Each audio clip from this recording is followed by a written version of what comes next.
So now we go back to page 43, which is the beginning of the commentary by Dogo Khyentse Rinpoche. And here these are described as pith instructions dealing with bodhicitta and the determination to attain enlightenment for the benefit of others. And so when we talk about bodhicitta, we talk about relative and ultimate. Within the relative, we talk about the intention to achieve enlightenment for the benefit of all beings, that all beings would attain enlightenment. And then action bodhicitta, the things that we actually do. It's well enough to have good intentions, but if we don't actually do anything, then that's probably not going to be very helpful. My mother used to tell me the road to hell is paved with good intentions. And so that kind of captures that idea. And then on the next page it talks also about bodhisattvas living countless lives. We've all lived countless lives over and over and over again. And so we all have these various connections with other beings from other past lives. So it's a tradition to refer to other beings as being our mothers at some point in time, historically speaking, in a history that's beyond a beginning. Beginningless time is the term that we often use there. And so all beings want happiness and want to avoid suffering. But the majority are unaware happiness is the result of positive actions and suffering from the negative actions. So being able to distinguish between positive and negative actions, or we use wholesome and unwholesome and so forth, various terms that we use related to that. And so the idea of great compassion, which is what happens when we achieve enlightenment or we become a high-level bodhisattva, comes from something inside of us. It naturally manifests. And so from our teachings we would say from Buddha nature. We have that Buddha nature that's innate within us, and out of that this compassion, this great compassion, just naturally arises. And on a practical level, he writes, the mere fact that you feel compassion for them is of no use whatsoever to all those beings. So what can you do to actually help them? So this is the action bodhicitta. So you not only need to listen to the teachings, but put them into practice. And we need to, in the first step, perfect ourselves. So in order for us to benefit other beings, we have to develop our own skill, knowledge, and we do that by training and transforming our own mind. Buddhism is often described as a practice of training the mind. And so that's what we're really focused on here. And now your mind is powerfully influenced by clinging attachment. We're clinging, we want certain things, and we're trying to hang on to things that we have. Our friends, relatives, and anyone who brings satisfaction, and hostile feelings toward those that seem to go against us and our wishes and so forth, or to prevent you from acquiring wealth, comfort, pleasure, and so forth. So aversion has its enemies. So we can be attached to things, we can be averse to things, and the Buddha talked about those in a way that it's not just attachment by itself or aversion by itself, but the extreme forms of those.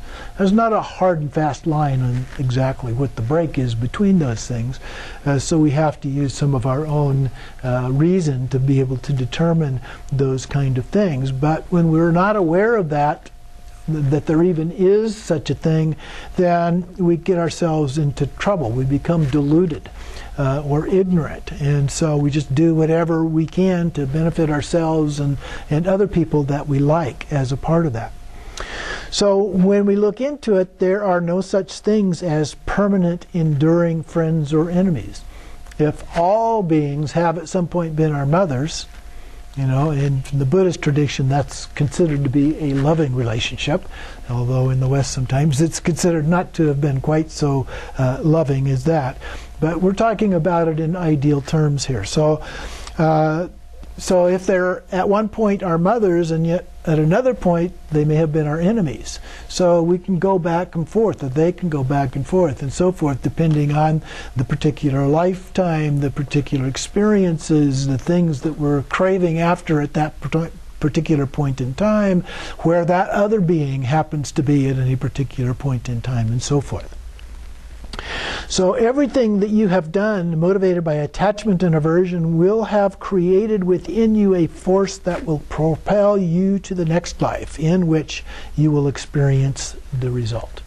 So the idea here is that our actions have consequences. In the teachings on karma and reincarnation, those things, the actions create, basically the metaphor is a seed.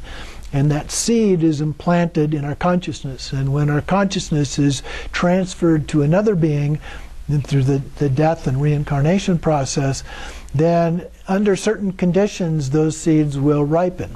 Like somebody happened to pour water on it, and so it began to flourish. And so those things then come out in future lives, and so we experience those consequences in future lives. Of course, they can also come out in this life. It doesn't have to wait for a future life for that to happen. And the Buddha actually referred to that quite a bit, that this reincarnation can actually be from one moment of time to another. We're constantly being reborn, and so that karma can come back and smack us in the face at any point in time, over and over and over again, even in this life. So if you want to travel the path to Buddhahood, give up attachment to friends and relatives and hatred for enemies. Regard all beings with impartial equanimity. Okay?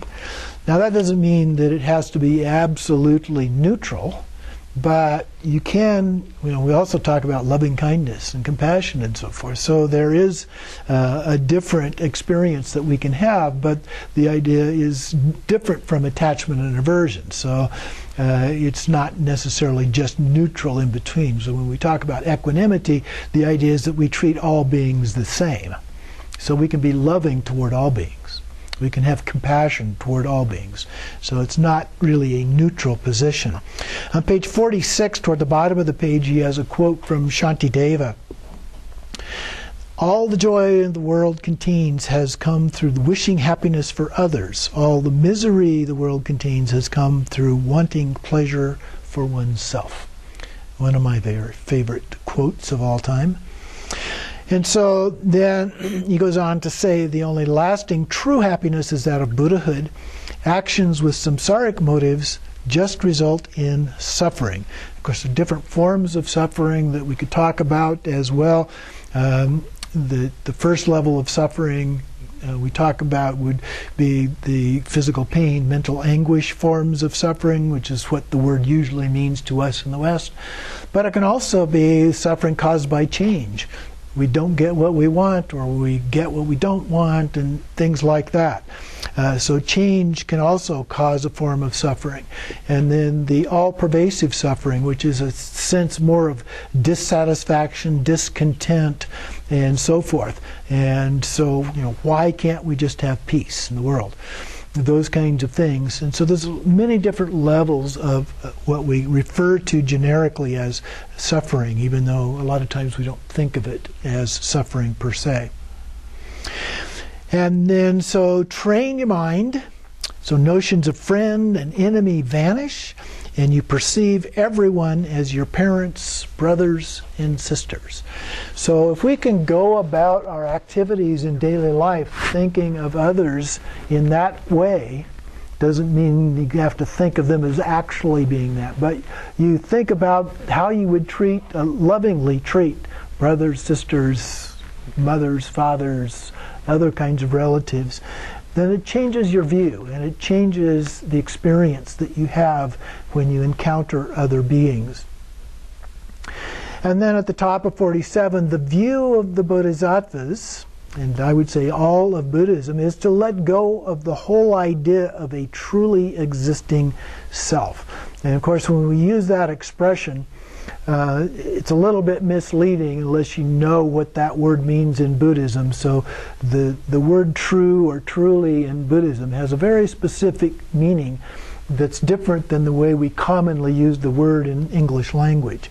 It refers to something that is permanent, something that's independent of anything else, something that is partless. It cannot be subdivided into other things. For practical purposes, though, we can think of the word selfishness. Okay? When we become selfish and we think of ourselves, and we think that that's all that really exists. Okay, that's the kind of thing that we have to let go of as a part of that. What I refer to as the I, me, mine experience. The essence, then, he refers to again is to train the mind and get rid of attachment and hatred and to benefit beings.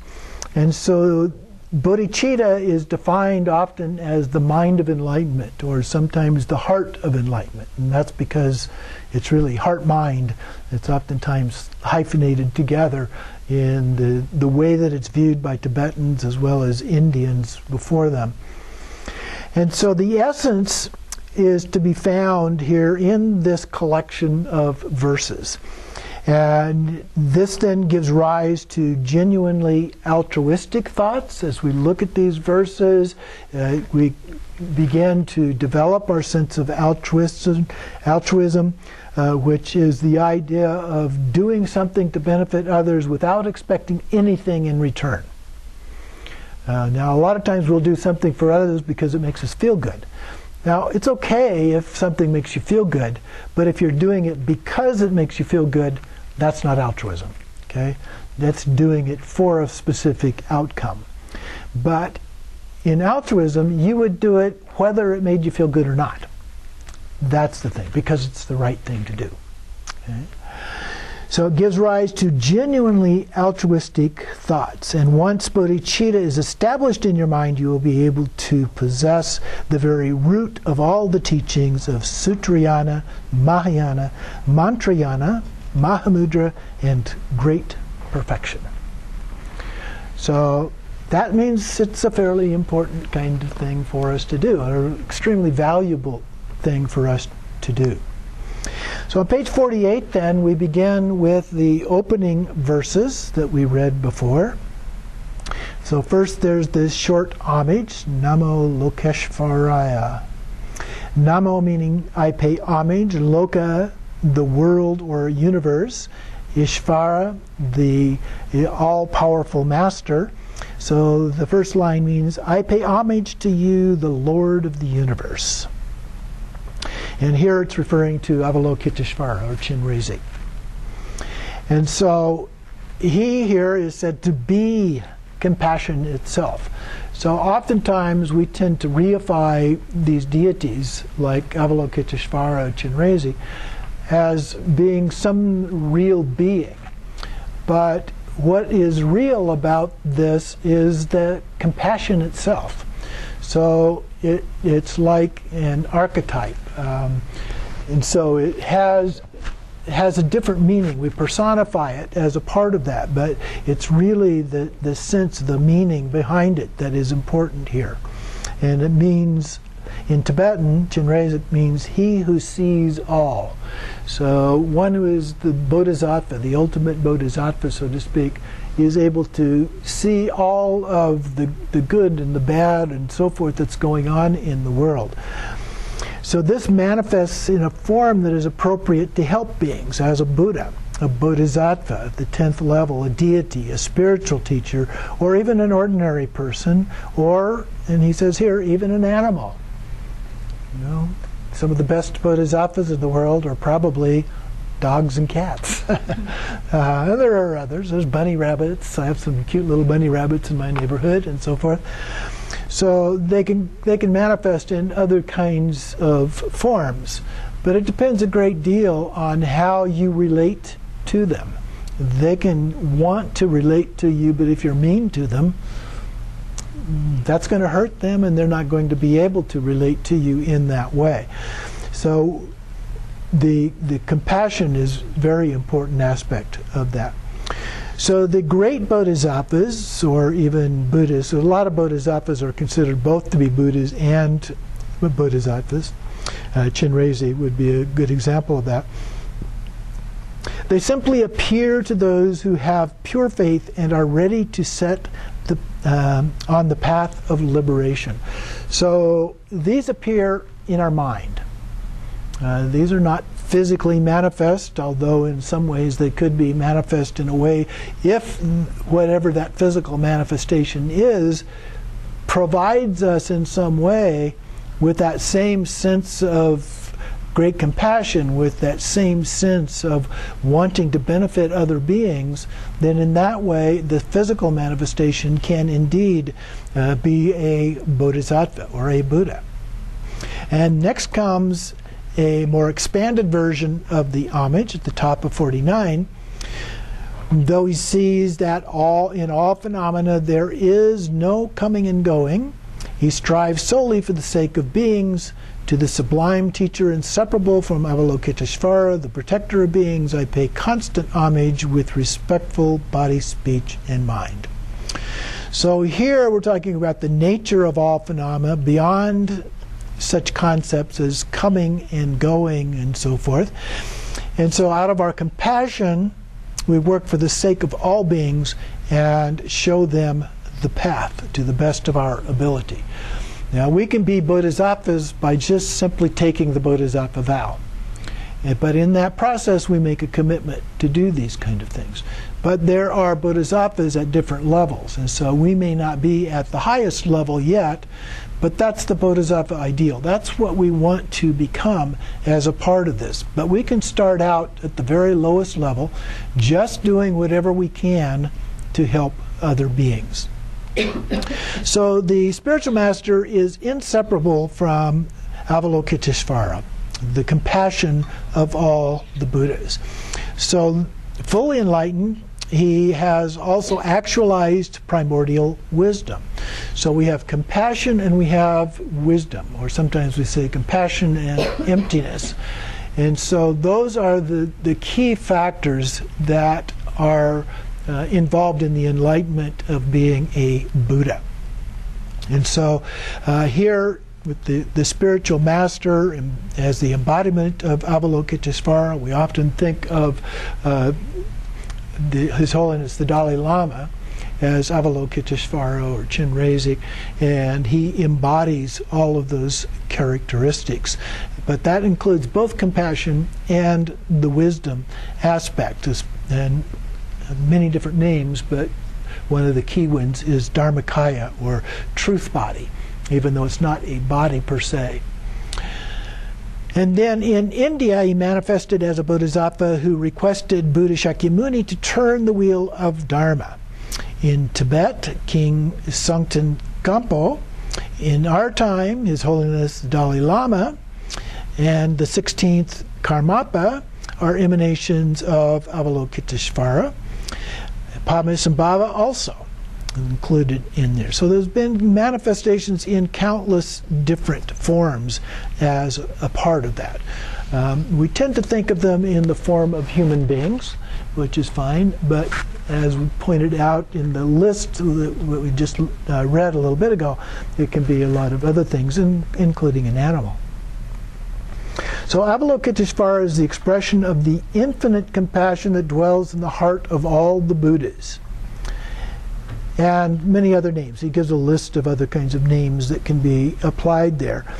And then the 6 syllables of Avalokiteshvara's mantra, and sometimes referred to as the 6-syllable mantra, Om Mani Padme Hum, are manifestations of Avalokiteshvara himself. There are many different interpretations of what the meaning of that particular mantra might be. And here, Dilgo Khyentse Rinpoche says they are not ordinary syllables, but they are actually made of his blessings and have the power to liberate. And I think we could probably apply that same principle, if you will, to all mantras. That's usually referred to as the speech of the Buddhas. And so, in a way, it's how they're telling us these things, to how to become liberated as a part of that process. So, the compassion of Buddhas is not limited or preferential. We talked about equanimity. So it is not bound by like and dislike. It's all-encompassing, like the sky. So the sky is a metaphor that we often use, especially in Vajrayana. So because the sky has no boundaries, it just is there. There's no edge, although we might say, well, it's at the horizon, but actually the world is spinning around and around. We just can't see the other part of the sky at any particular point in time. So it's all-encompassing, like the sky, or like space could be the same kind of an idea. Being aware of beings who need to be freed from samsara, who can be set on the path of Mantrayana, who is ready to be guided to Amitabha's Buddha field of bliss. His compassionate activity is effortless and spontaneous. So as a bodhisattva, especially a great bodhisattva, he doesn't put any effort, or even she doesn't put any great effort or any effort at all into this. It's spontaneous. It happens by itself. And that's, you could think of that in terms of ordinary human beings like us. When something becomes a habit, it's spontaneous. We just do it automatically. When the right conditions appear, then we do it. So when the right conditions appear to a bodhisattva, they just act spontaneously as a part of that. And then in the middle, I'm on page 51, in the middle there, Gyaltse Tokme expresses intention here. The perfect Buddha's source of happiness and ultimate peace exists through having accomplished the sacred Dharma. And that, in turn, depends on knowing how to practice it. This practice of the Bodhisattvas I shall therefore now explain. So by knowing and applying these precepts, you gradually progress on the path. So some people can progress faster than other people, but most of us are going to take some time. Even developing habits, we know from research that habits take almost a minimum of about a month to do, and many of them take as long as a year to do. So it takes consistent work in order to accomplish these things. In some of the Buddhist texts, it refers to a number of lifetimes and so forth for that. But the Buddha himself said that it could be much less than that. It might take 7 years or 7 months or even just 7 days. So we all vary a little bit, but generally speaking, it's going to take some time, some commitment. So the altruistic mind is the source of temporary happiness as well as ultimate bliss, which is liberation. Then going to page 52, bottom of the first paragraph there, with the wish to help others, the general welfare of the world steadily increases. And you may have seen some of the research that's been done that says that anything that we do affects other people through at least 6 different levels. Okay? So if we express loving kindness and compassion, somebody else is going to be the recipient of that. And it's going to affect them in a way that affects somebody else, that affects somebody else, and so forth, for at least 6 people.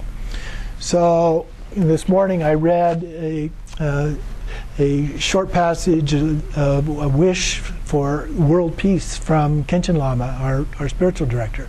And in that he was talking about how if we go through these kinds of experiences and we pass it on, then that can be passed on. So it all starts with us individually in order to do that. So first we arouse motivation of bodhicitta, and the mind set on attaining enlightenment for the sake of all beings, rooted in compassion.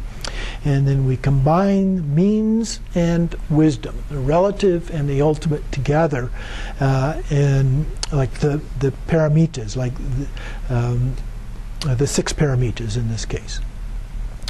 At the bottom of the page, a Buddha has conquered the arch enemies of beings: ignorance, anger, desire, pride, and jealousy. So these are 5 poisons. These are the big ones of the problems that we encounter in our daily experience that we have to deal with. The Buddha listed many other ones in different lists. There are a number of lists, for example, in the Pali Canon, but these are some of the biggest problems that we tend to face. And so when the Buddha was under the Bodhi tree in the process of attaining enlightenment, An army of 21,000 demons showered him with a rain of weapons to distract and prevent him from attaining enlightenment. But the Buddha just meditated on love and compassion, and this rain of weapons turned into flowers that fell out of the sky. Now, it's probably not a literal story, but the stories are what are important here. And so the idea is that through love and compassion, we can transform these poisons into something that is actually beneficial. We're no longer affected by jealousy, by anger, by these other forms of things that poison our lives. And then skipping to about the middle of the page there, those who practice the Dharma and the Mahayana in accordance with the Buddha's intention are known as Bodhisattvas. You can reach the level of great Bodhisattvas in the best case, or become like a Buddha's two main disciples, Shariputra and Moggallana. Even if you are unable to practice to the full, you will be born among the principal disciples of the future Buddha, Maitreya. Okay? So different levels of what we might be able to achieve in this lifetime. But even if we don't achieve it in this lifetime, there will be many more opportunities in the future. So the Buddhas who have totally conquered ignorance and other emotions are often referred to as victorious ones. Bodhisattvas are called the children of the victorious ones. Moving on to the next page here, a little above middle of the page, as Dharma takes birth and grows in your mind stream, your faults will naturally diminish and your positive qualities will blossom. And then in the middle of the next paragraph, pith instructions such as the 37 verses on the practice of a Bodhisattva contain the essence of all the Bodhisattva teachings. So there are lots of other teachings on the Bodhisattva path, of course, but this really gets to the heart of what those teachings are all about. So then we go on into the actual verses here. So the first part is the preparation. So for this week, we're going to look at the first 7 verses, which is the preparation part. How do we go about entering the path? So first, it says, the need to give meaning to this human existence of yours, so rare and difficult to obtain. Now that I have this great ship, a precious human life, so hard to obtain, I must carry myself and others across the ocean of samsara. To that end, to listen, reflect, and meditate day and night without distraction is the practice of a bodhisattva. So in the commentary, Dogo Khyentse Rinpoche talks about 8 states, the second paragraph there, in which there is no freedom to practice. So here's the 8 states. And if you're familiar with the words of my perfect teacher, these will sound very familiar to you. To be born in a hell realm. To be born as a tortured spirit or preta, hungry ghost. To be born as an animal. To be born among barbarians. To be born in long-lived God. To hold erroneous views. To be born in a dark kalpa in which no Buddha has appeared, and to be born with impaired sense faculties. And then the 10 advantages conducive of Dharma practice. The 5 that there's 2 sets of 5 here. The first set that pertain to the individual. These are to be born as a human being, to be born in a central place where the Dharma flourishes, to be born with all one's faculties intact, not to have a lifestyle that is in conflict with the Dharma. Most of us probably have a lifestyle that's at least somewhat in conflict with the Dharma, but we can work on that. We can improve that. And to have faith in the teachings. And of course in Buddhism we don't talk about blind faith. The Buddha talked about testing things. So we have to try them out, see how they work. I often recommend that you try out something for at least a month on a daily basis. And then you get at least a good feel for it, whether that's going to work for you or not. It may actually take longer than that, but at least do it for a month. And then the next 5 depend on circumstances outside of yourself. They are, a Buddha has appeared in the world. He has taught the Dharma. The Dharma still exists in your time. You have entered the Dharma, and you have a spiritual teacher. So these are all things that have to happen in order for us to be able to progress, to learn, and to practice.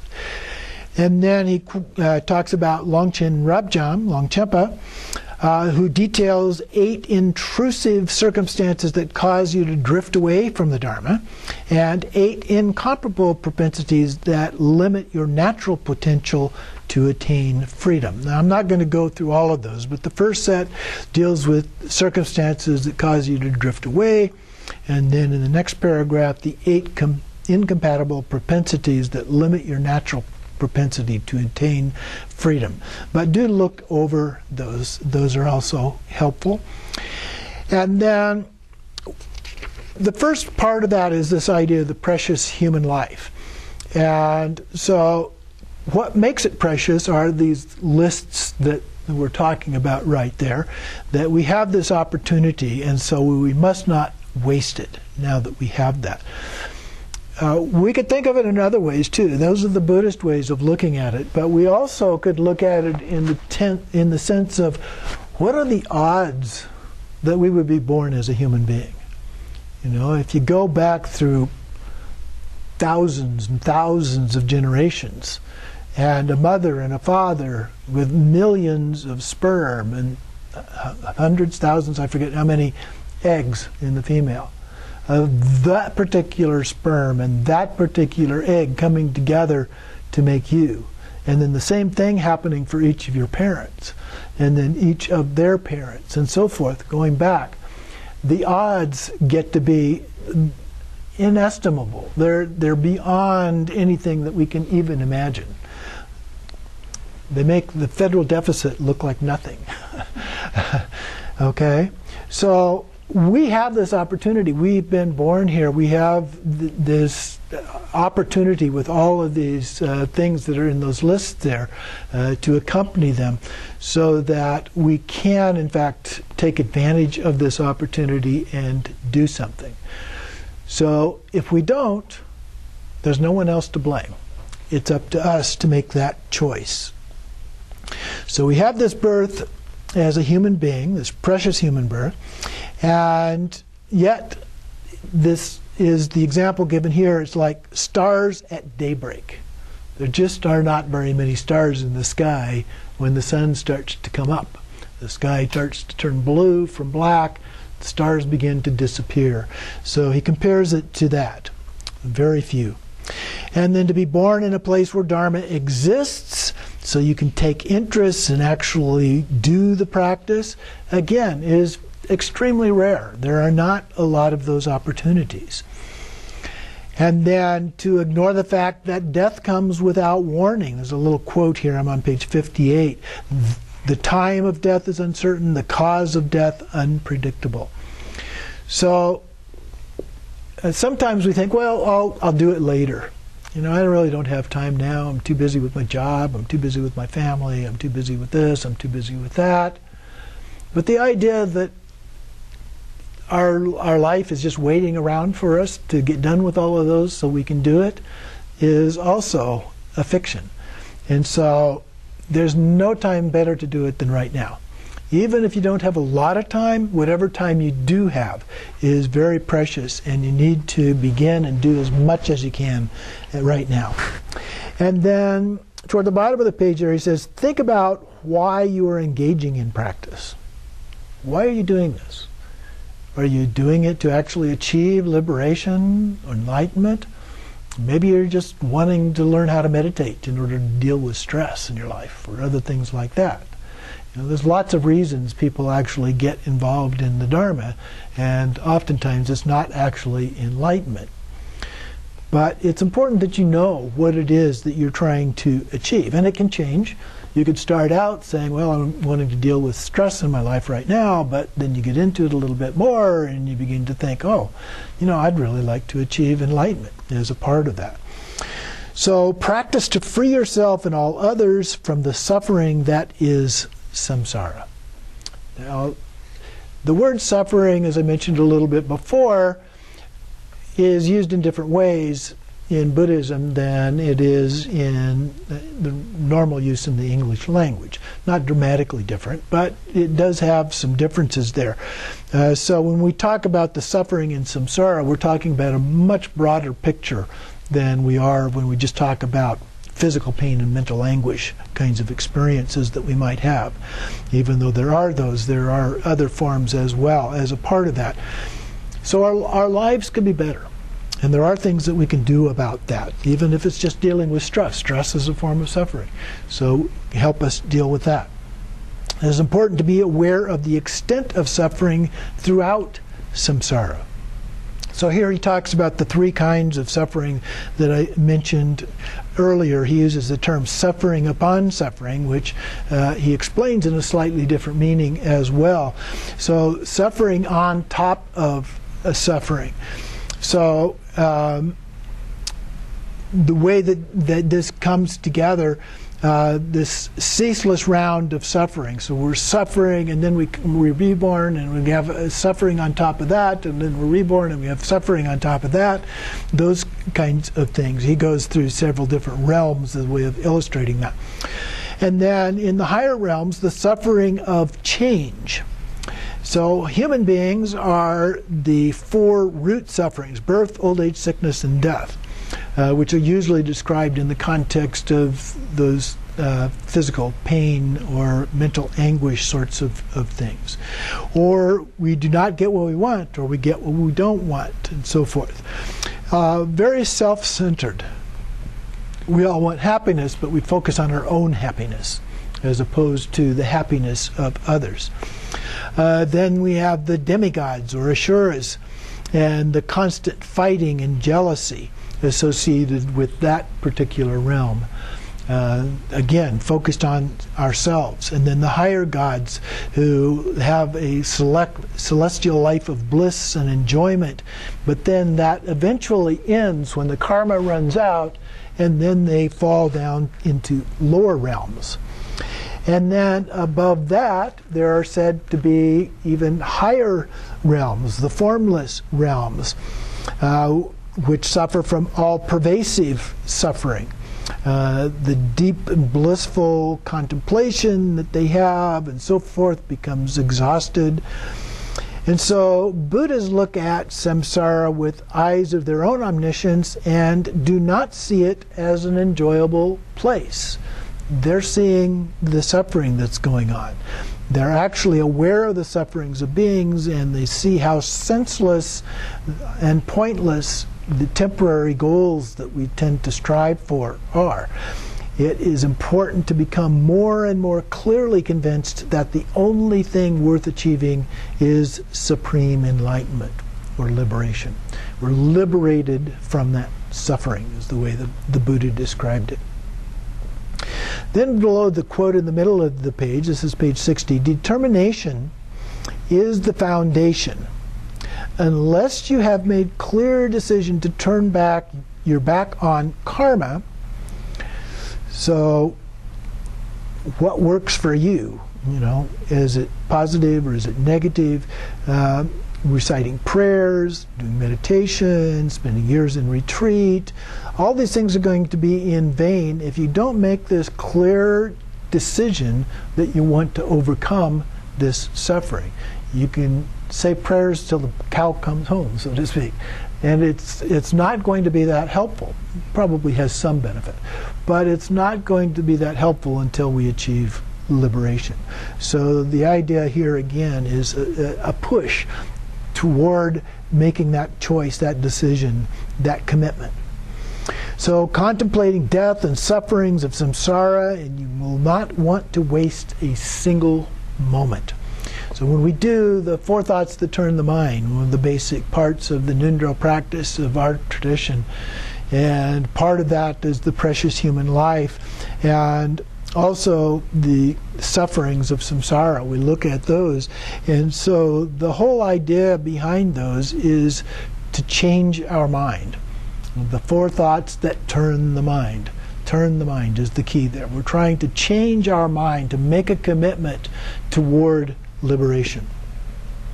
And then on the next page, 61, in the second paragraph, it is not enough to wish from time to time. That idea must pervade your stream of thinking day and night. Okay? Even incorporated in your dreams through dream yoga practice. That's when we usually teach at a higher level than this is, but it can be incorporated anywhere within our life. 24/7 is the idea, or at least the ideal. As much as we can, we should be doing that. Never stop thinking about how to gain liberation. He talks about a deep feeling of renunciation. And so the renunciation, though, that he's talking about here is not a generic renunciation. It's a sense of renouncing those things, those taints, those poisons, those things that are causing our suffering. Instead, we would follow a middle way. So that seems to contradict his comment about renunciation, but the middle way is something about how to do the path, how to do practice. So they're talking about two slightly different things there. And then down below the space here, when the Buddha first turned the wheel of Dharma, he taught the Four Noble Truths. Today is Chokurduchen, which is a celebration, one of the four great festivals in the Buddha tradition, celebrating his teaching for the first time of the Four Noble Truths. So the first Noble Truth is there is suffering, and we need to recognize that. The second one is the cause, the source of that. Which needs to be given up. And so it's sometimes expressed in different ways.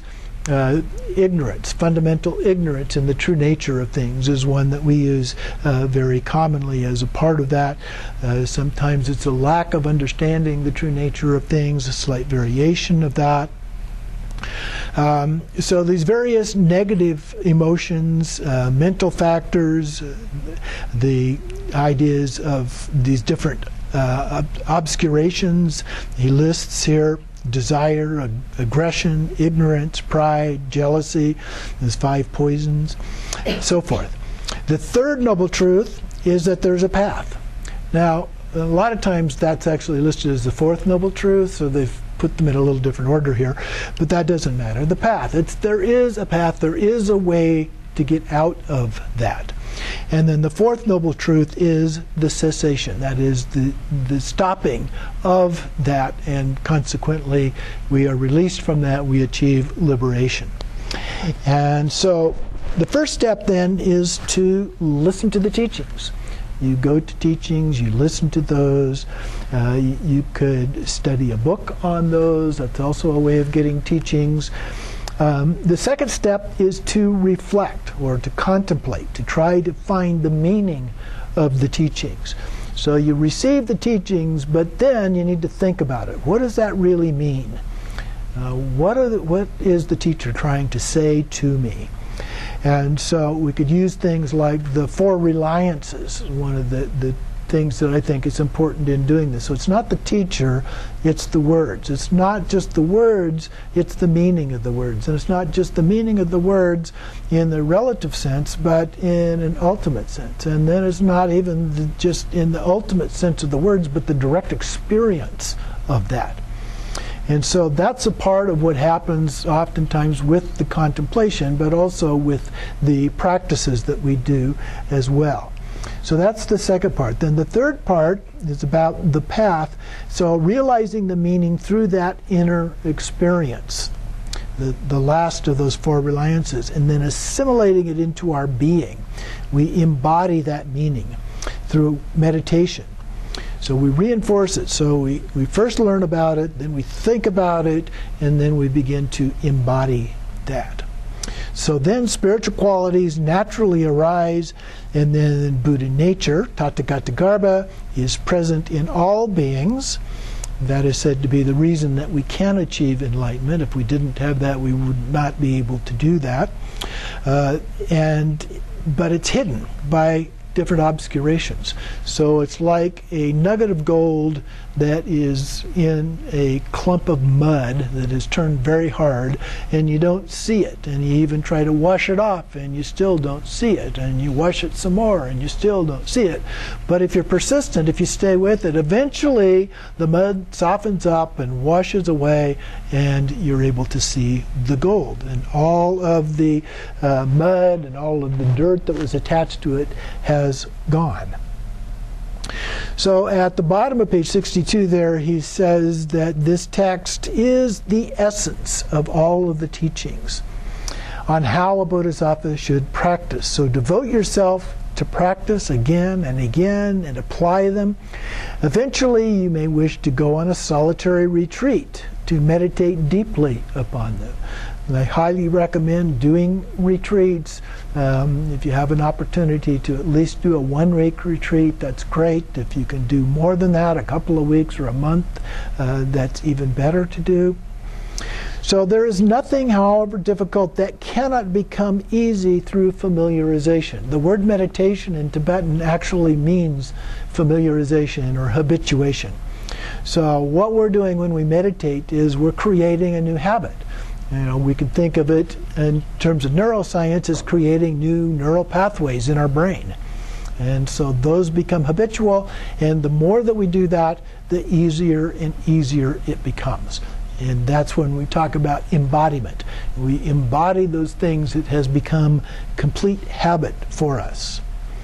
So next we move on to the second one, abandoning your native land, the source of the three poisons. My native land, waves of attachment to friends and kin surge. Hatred for enemies rages like fire. The darkness of stupidity, not caring what to adopt or avoid, thickens. To abandon my native land is the practice of a bodhisattva. Now there's two ways to interpret what is being said here.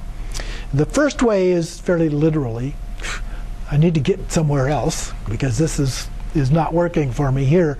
I need to go someplace else so that I can do the practice. The second way is that the words about this land are actually our own defilements.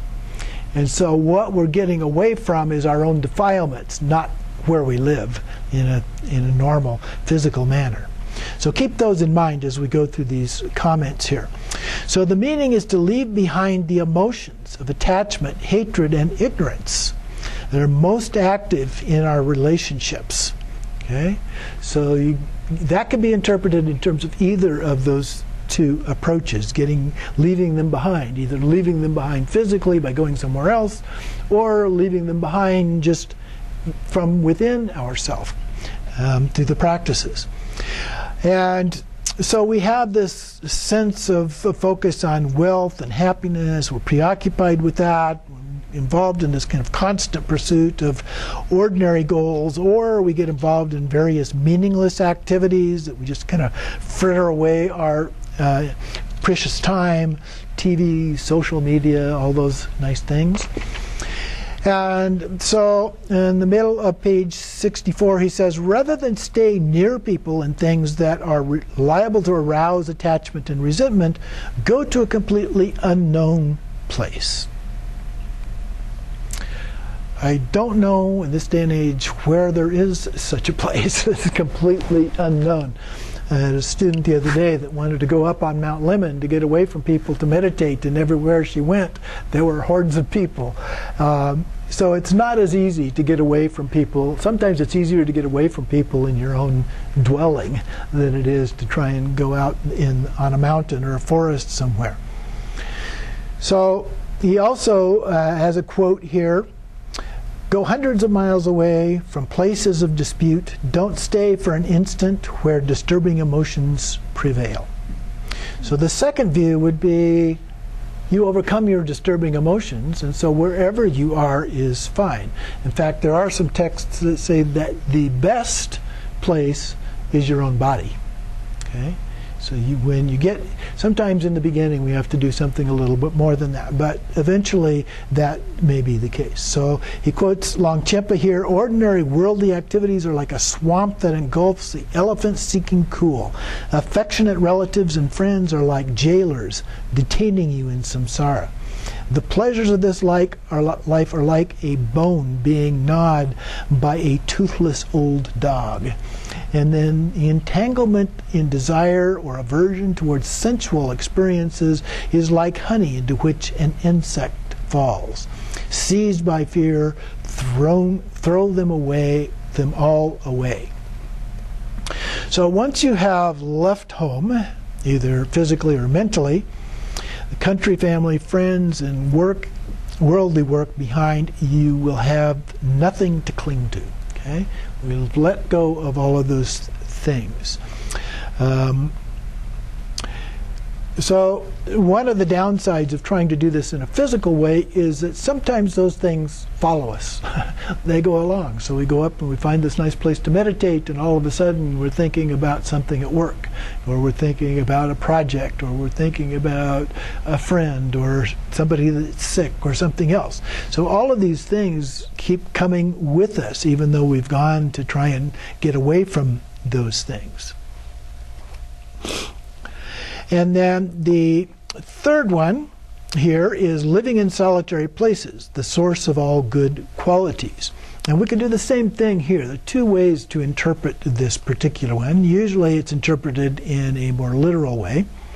When unfavorable places are abandoned, unfavorable places can just be your mind, disturbing emotions gradually fade. When there are no distractions, positive activities naturally increase. As awareness becomes clearer, confidence in the Dharma grows. To rely on solitude is the practice of a Bodhisattva. So, if there are no distractions in meditative equipoise, by definition, there are no distractions going on. And so the natural positive things naturally come as a result of that. To rely on solitude, which is can be a source of inner peace. So we don't necessarily have to go somewhere else. There are teachings that say, well, it's all well and good to go out into the forest, but then what happens to you when you come back into town? You know, and you've got all of these distractions and noise and so forth going on. You're not prepared for that because you didn't practice in that kind of a context. And so your practice doesn't stick as well. But anyway, going on to Doko Khyentse Rinpoche's comments here. He talks about this on page 66 below the quote there. He says, undisturbed by friends and relatives. So the friends and relatives could be our afflictive emotions and cognitive obscurations, right? And we concentrate one-pointedly, we progress with the body, speech, and mind. The mind will become self-controlled, serene, clear, filled with certainty about the truth of the teachings. So in solitary mountainous places conducive to spiritual practice is what we are supposed to go. That's kind of the support structure for us.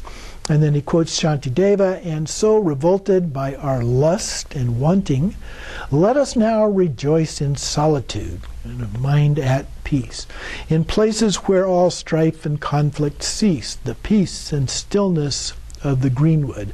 I'm not sure exactly what greenwood means, but some places they talk about heartwood, which is, there's a way that trees grow that they grow up and they're hollow inside. There is no wood, and they call that the heartwood.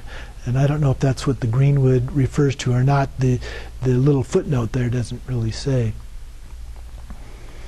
The other thing I would point out in the context of this is that even the Buddha set up camps around villages and towns in order to have access to food, clothing, and shelter for his followers. Okay, so they were out on the edge of town, and maybe there was a forest out there that they could be in, and so forth. But it wasn't necessarily going out, as oftentimes in Tibet and sometimes in India they would do, and go out far distance just all by themselves. And usually, even when they went out, if a yogi went out somewhere, they might be in a hermitage or a cave that's been built up almost like a hermitage. And then they had somebody who was bringing them supplies, okay, in order that they could stay in that particular place as a part of that. That's not part of the story here, so I think it's important to be aware of that it wasn't quite as harsh as it sometimes sounds in the stories. If you wish to concentrate entirely on Dharma instead of being constantly tossed hither and thither by waves of attachment and aversion, give them up and go to the solitary place. Turn your mind inward, develop all good qualities, be content with enough food, enough clothing, and so forth. Once you are free from distracting conditions, your practice will begin to progress. So that's the first part of the practice, is to let go of all the distractions going on, which is one of the benefits from going somewhere where there aren't as many physical distractions.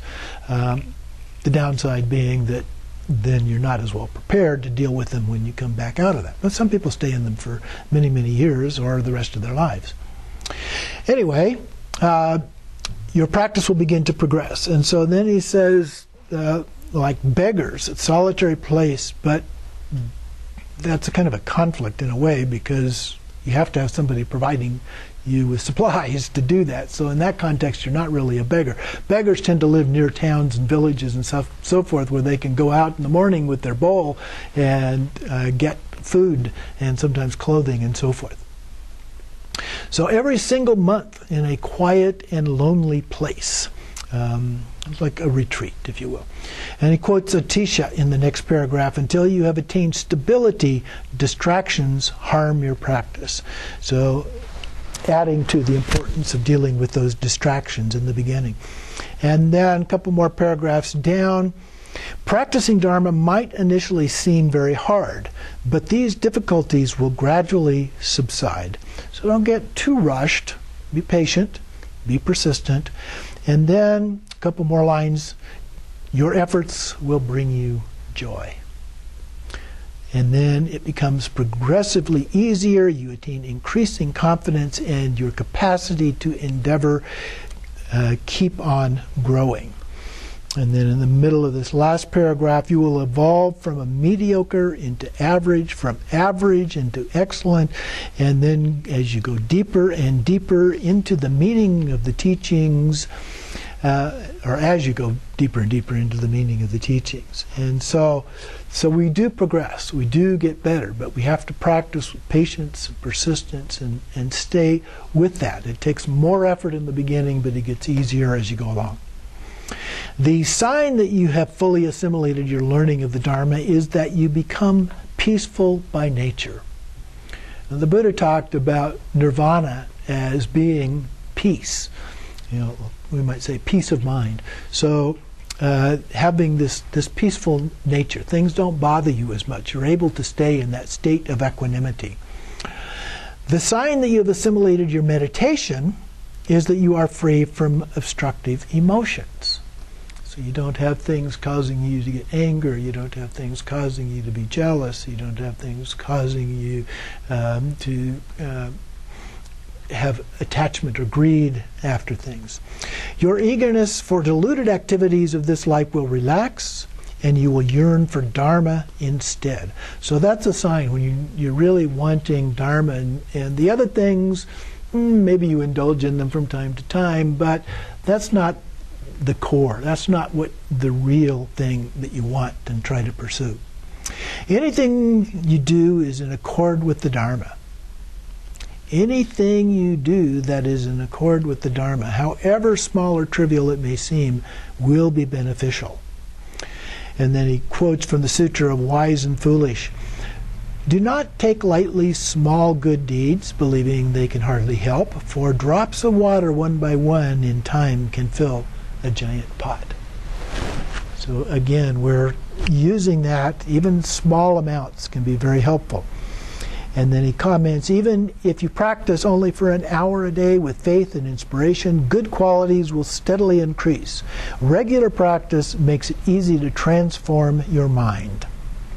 So regular practice every day, even if it's only a couple of minutes because you have an early meeting to do or something else.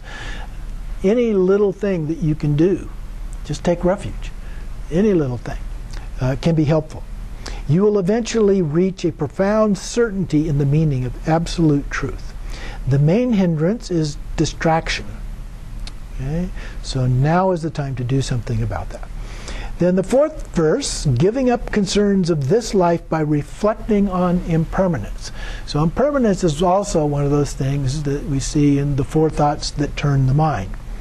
So the verse says, close friends who have long been together will separate. Wealth and possessions gained with much effort will be left behind. Consciousness, a guest, will leave the hotel of the body. To give up the concerns of this life is the practice of a bodhisattva. So the commentary, ordinary worldly concerns bring only suffering and disappointment. Samsara is highly unstable, ever-changing, and impermanent. To reflect on the impermanence of phenomena helps turn your mind toward the Dharma. So as we think about these things, the fact that everything is impermanent, and we have some fairly extensive practices in our tradition to examine things and look at them, from looking at daytime to nighttime, hour to hour, looking at the seasons in a year or year to year and the aging process and so forth. Other kinds of changes that happen, things that we had that we no longer have and so forth. All of those kind of things. So everything changes, nothing is permanent. So we see things as permanent and self-existing, but in reality, phenomena are impermanent and devoid of any true substantial existence. And so what that means is that they're not self-existent, that is, self-created, always permanent. So in that sense, they would never even be created. They've always been, and they never go away. And they can't be divided into parts. If I took this pen, I could break it into parts. I see it's already broken right here with the clip. And so obviously it wasn't just one thing. Or the lead is separate, the little grip is separate, the eraser is separate, there's a spring inside and so forth. So it's got parts. So we can analyze things in great depth to see that. And he gives some examples in here too. The seasons, morning, afternoon, rivers that run dry or overflow. We know that here in Arizona. Solid earth may shake and tremble. Land may slip and slide. They know that more in California. The same is true of people, though. We change from youth to old age and death. Our opinions, ideas, and plans are constantly changing and evolving. I was going to go to Flagstaff for 3 days this week, and the person I was going to go stay with came down with a bad case of the flu. A change of plans. Okay? You never know. So the timing of your death is uncertain. We never know when that is going to happen either. You know, we can look at the statistics and say, well, our expected lifespan is until age such and such, and life insurance companies use that all the time. But that certainly doesn't mean that's when it's going to happen. We can live longer, or something could happen that results in us shorter. So on page 71, below the quotes at the top, life is evanescent as a dew tip on a blade of grass. So it's there, and then it's gone. Down through this last long paragraph, then, when you die, go to the bardo. It's a frightening unknown place without an instant of peace, not a place of comfort and ease. Of course, if we do, there are practices to prepare us for the bardo. The bardo todal, or Tibetan Book of the Dead, is one of those that can help us practice for the kind of experiences that we may have. There are lots of opportunities to achieve enlightenment during that time. Dzogchen Punlop Rinpoche talks about it as Plan A, Plan B. Plan A is to prepare for enlightenment in this lifetime. Plan B is if that doesn't happen and you go into the bardo, you're prepared for those experiences that may appear at that time. Moving on to page 73, in the middle of the second paragraph, do not waste your time. Take advantage of the opportunity you now have to meet spiritual teachers and practice the Dharma. And then at the bottom of the page, just below the quotes there, do not be overly concerned. It doesn't say do not be concerned, but do not be overly concerned, so moderation, with ordinary affairs of this life. Just concentrate on the Dharma. So that's the most important part, is the Dharma. Start the day by arousing the wish for enlightenment. In the evening, examine everything you have done during the day, confess whatever was negative, and dedicate whatever was positive to the benefit of all beings. Make a promise to do better the next day. So that's one of the very common kinds of practices to do every day at night and then again in the morning. So at night we do a quick review of the things that we've done, the good and the bad. There's even suggestions in some forms to carry a bunch of black and white stones around with you. Every time you do something good, you put a white one in your pocket. Every time you do something bad, you do a black one in your pocket. At the end of the day, you pour them out to see, how did I do? You count the black and the white ones and make adjustments to what you expect to do the next day. But you don't have to go quite to that extent. You can do that. I've even suggested sometimes that people keep a little notebook with them, and when something happens, they just make a quick 1 or 2 word note or account. You've got a category of good, you've got a category of not good, and then you just make a mark each time one of those things happens. But it is helpful to have a little bit of recall of what the kinds of things were, so that then you can be more specific in your intention for the next day. So we do those things in the evening. Doesn't need to take very long to do. Probably less than 60 seconds in most cases, unless you're going to do some more pervasive investigation and contemplation of that. And then the next morning, first thing, set your intention, the Bodhisattva intention to achieve enlightenment for the benefit of all beings, and do the best that you can for that particular day. The fifth verse then says, avoiding unsuitable friends whose company creates conditions for unfavorable to your progress. So in bad company, the 3 poisons grow stronger. Listening, reflection, and meditation decline. Loving kindness and compassion vanish. To avoid unsuitable friends. Now the friends could be these undesirable qualities that we want too. Our desires, our greed, our arrogance. So to avoid unsuitable friends is the practice of a bodhisattva. So here he talks about it in the more material way. Friends with whom you keep company the most often, whether suitable or unsuitable, will greatly influence the direction of your life and practice take. So bad company refers to things like false spiritual teachers and unsuitable friends. So they can have an influence on us even if we don't intend that to happen, especially if we're around them a lot. Someone whose views and conduct are erroneous will ruin this life. And then at the bottom of that paragraph, Padmasambhava said, not to examine a teacher before committing yourself is like drinking poison. There are several different sources that you can look at that give some guidelines on trying to pick a qualified teacher as a part of that. So you should be familiar with some of those. It's very common for people, especially that are new to the practice, to jump in and they like somebody and so they want them to be their teacher right away. And they still haven't gotten to know the teacher and what the expectations of that teacher might be or anything like that. So you need to take some time. One of the sources says that you should wait up to 12 years of knowing a person before you really commit to them. As for unsuitable friends, those who have the effect on you of increasing the 3 negative emotions of hatred, attachment, and stupidity, and who encourage you to commit negative actions with certain people, your defects and emotions only increase. So those people might not be true friends.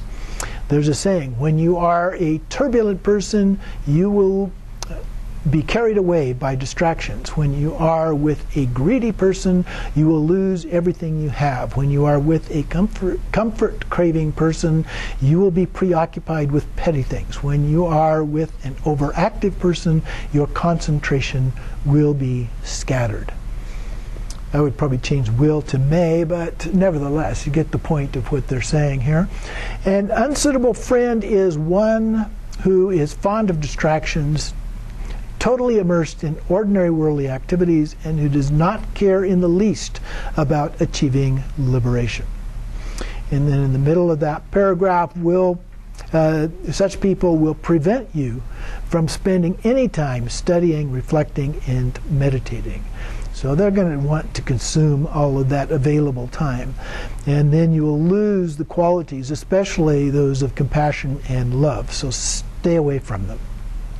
In contrast, being with people who embody and aspire gentleness, compassion, and love will encourage you to develop those qualities, inspired by their example.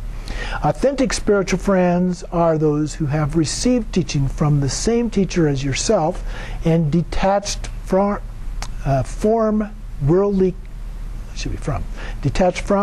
concerns, are devoting themselves to practice in secluded places. And so in the company of friends, again, those good qualities will tend to wear off. The sixth verse here, relying on a spiritual teacher whose presence creates conditions favorable to your progress. So we hope that we create those kind of favorable circumstances. Through reliance on your true spiritual friend, one's faults will fade and good qualities will grow like a waxing moon. To consider him or her even more precious than one's own body is the practice of a Bodhisattva. So there is a sense of devotion, of commitment that we make as a part of that. So enlightenment is impossible without following an authentic, qualified spiritual teacher. Such a teacher always acts, speaks, and thinks in perfect accord with the Dharma and shows you what you have to do to progress, what obstacles you have to avoid, and encourages you to concentrate on practicing and doing only what is virtuous and beneficial. They remind you to be aware of impermanence and to stop clinging to samsara.